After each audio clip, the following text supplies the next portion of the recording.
kwenye changamoto ya barabara pia tumeona changamoto ambazo wanakumbana nazo wananchi, wanafunzi jamani. Ukiachana na wananchi wa kawaida kuweza kufikia katika shughuli zao za kujiingizia riziki, lakini wanafunzi wetu wanapata shida sana. Mimi naishi kata ya Somangila. Asubuhi ninapoamka nikiwa naenda kwenye mihangaiko yangu kujitafutia riziki, pia unakuta kuna msururu wa wanafunzi wanatembea kuzifikia shule. Kwa sababu gani? Kwa sababu kuna magari ambayo hayawezi kufika kwenye maeneo yao kutokana na miundombinu mibovu ya barabara. Kwa hiyo unaweza kuona jinsi gani ambavyo mwana Kigamboni inampa shida kwanza mwanafunzi kupata elimu yake katika mazingira ambayo ni rafiki. Na ninapoongelea shule jamani, hapa siongelei shule hizi, siongelei Darul, siongelei Malaika, siongelei Grace, siongelei St. Joseph. Na mwongelea yule mwanafunzi anayesoma katika shule za serikali za kata, ambaye asubuhi inabidi amke, atoke hapo atembee kwa mguu atafute shule yake. Kwa sababu gani? Kwa sababu hakuna magari yanayofikika katika maeneo yao ya shule kwa sababu ya miundombinu mibovu ya barabara. Kwa hiyo hapo nitapata hiyo nafasi, nitakuwa sauti katika kuisimamia na kuishauri serikali kuwa sauti kwa mwakilishi wa Kigamboni. Lakini pia sababu nyingine kubwa ambayo inaikumba jimbo la Kigamboni, kuna mambo mawili makubwa. Kuna jambo la vivuko na kuna jambo la daraja la Mwalimu Nyerere. Ili uweze kwenda na kutoka Kigamboni, kuna njia mbili. Ni either upite vivuko au uweze kupita daraja la Mwalimu Nyerere. Tukiongelea kwenye vivuko, sisi Kigamboni tulikuwa tuna vivuko vitatu. Tulikuwa tuna kivuko cha MV Kazi, tulikuwa tuna kivuko cha MV Kigamboni, tulikuwa tuna kivuko cha MV Magogoni. Ila tunapozungumza sasa hivi kimebaki kivuko kimoja tu cha MV Kazi. Vivuko vya MV Magogoni, vivuko vya MV Kigamboni viko matengenezo. Na hii inapelekea changamoto kubwa sana kwa wana Kigamboni.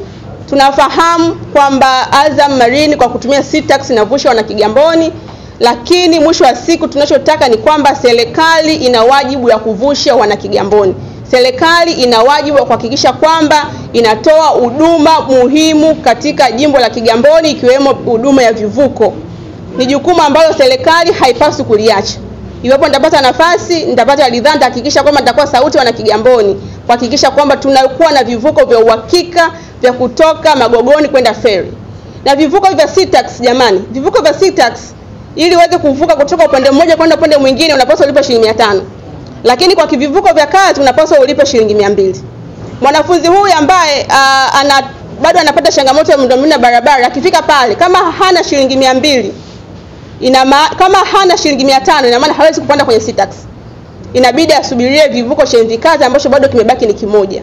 Na bado pia tunaona jamani kwa Tanzania, kwa mwana Kigamboni, kwamba bila kuwa na shilingi 500 hawezi kuvuka kwa haraka. Kwa sababu ukitumia MV Kazi kuvuka unapaswa utumie dakika 45. Lakini ukitumia SeaTax unatumia dakika 3. Unaweza kuona ni rahisi, lakini bado wana Kigamboni wana changamoto ya kuweza kuvuka kutoka upande mmoja kwenda upande mwingine. Kwa nitakuwa sauti kuhakikisha kwamba tunakuwa na uhakika wa vivuko wana Kigamboni na iwe rahisi kutoka na kuingia Kigamboni. Lakini pia kwa upande wa kutoka na kuingia Kigamboni tuna jambo la daraja la Mwalimu Nyerere. Daraja la Mwalimu Nyerere ndio daraja pekee ambalo mpaka dakika hii linalipiwa.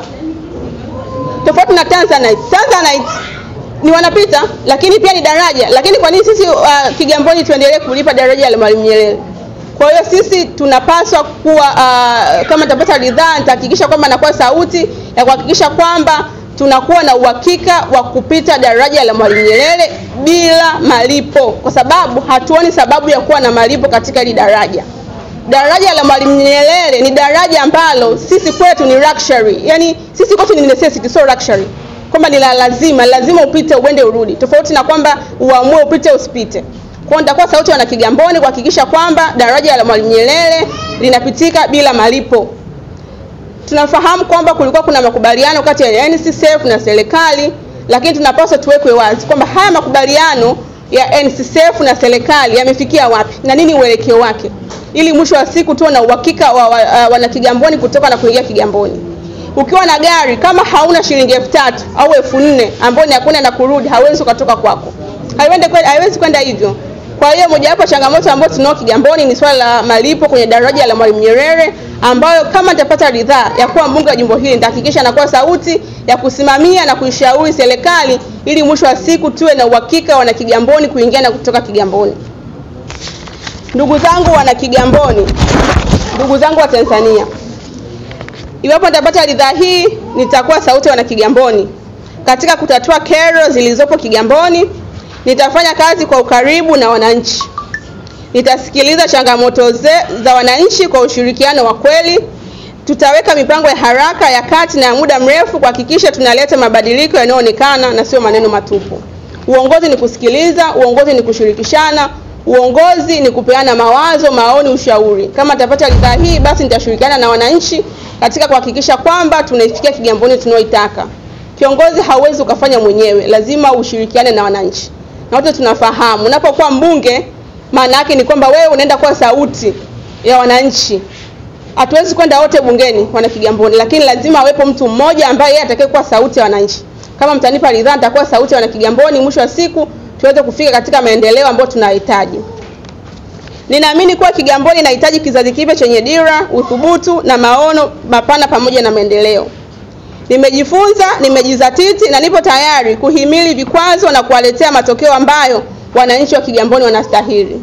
Nitatumia uzoefu wangu wa uongozi ambao nimeusoma ndani na nje ya nchi kuhakikisha kwamba tunapata matokeo mazuri na maendeleo ya katika kuiongoza Kigamboni, na mwisho wa siku tuwe na Kigamboni ambao tunaohitaji. Ninaingia katika kinyang'anyiro hiki kwa nia moja tu, kuwatumikia wananchi wa Kigamboni kwa moyo wa dhati, uadilifu na bidii. Naamini Kigamboni ina fursa kubwa ya maendeleo ambazo zinahitaji uongozi thabiti wa karibu wa wananchi unaosikiliza mahitaji yao halisi. Sisi jimbo la Kigamboni tumebarikiwa sana. Tuna ardhi ya kutosha, tuna hali ya hewa nzuri na watu wake ni wakarimu sana. Natamani kuona Kigamboni yenye uhakika wa huduma muhimu za afya, uhakika wa elimu bora kwa wanafunzi wetu, uhakika wa ajira kwa vijana, miundombinu mizuri ya barabara, usambazaji wa maji safi na salama, lakini pia natamani kuona Kigamboni ambayo ina mazingira mazuri ya biashara na uwekezaji. Na haya yanawezekana kwa kupitia uongozi shirikishi, kwa kupitia uongozi wa kusikilizana, kwa kupitia uongozi wa kuwa uwakilishi. Naamini Kigamboni inaweza ikafika kama Kigamboni tunayoitaka, Kigamboni ambayo ina uhakika wa huduma zote muhimu za jamii.